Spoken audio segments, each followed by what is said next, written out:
As students, we should take immediate action to take part in waste sorting and protect our environment.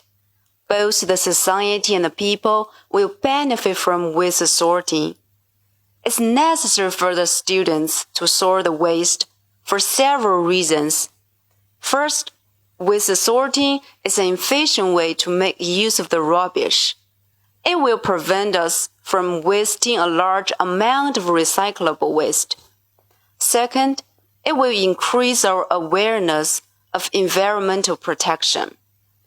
There are a variety of ways to call on more students to sort the waste. First, we can design some posters which aim to remind the students of the importance of the waste sorting.